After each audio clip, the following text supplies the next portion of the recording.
Bonjour tout le monde. Dans cette vidéo aujourd'hui, je vais vous parler de l'iode. Il faut savoir que l'iode entre dans la composition des hormones thyroïdiennes. Donc, c'est-à-dire qu'il régule l'intensité des grandes fonctions vitales. Et il faut savoir également qu'une carence a des conséquences assez importantes. Par exemple, le goitre ou les troubles de la thyroïde.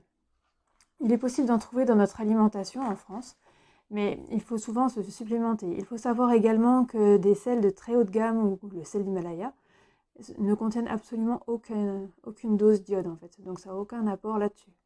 Alors en général pour un adulte, il est recommandé d'avoir un apport de 150 microgrammes par jour, donc pas lors d'un repas par exemple. C'est vraiment sur les 3 repas de la journée, en sachant qu'en France on mange plus salé le midi et le soir. Alors il y a 3 sources par exemple externes qui peuvent vous apporter de l'iode. Ça peut être 1 gramme de mélange d'algues du pêcheur en paillettes. Donc ce sont des petites algues achetées en sachet dans les commerces bio en général ou sur internet, que vous pouvez mettre dans vos salades composées ou dans différents plats. Vous pouvez utiliser du sel iodé, à savoir que même pour 5 grammes de sel iodé, il y a une absorption d'à peine 94 microgrammes, et c'est une dose à ne pas dépasser dans la journée. Il ne faut jamais mettre plus de 5 grammes de sel dans une journée sur tous les repas.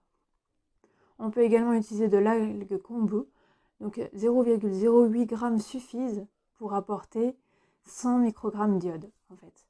Donc ce qu'il faut savoir, c'est que l'iode, on le trouve principalement dans les produits de la mer ou dans les produits laitiers en France, et qu'il faut vraiment veiller à un apport ni trop bas ni trop élevé, puisque même une surconsommation d'iode peut être mauvaise pour l'organisme. Il faut savoir également que si vous consommez du poisson régulièrement, vous en aurez.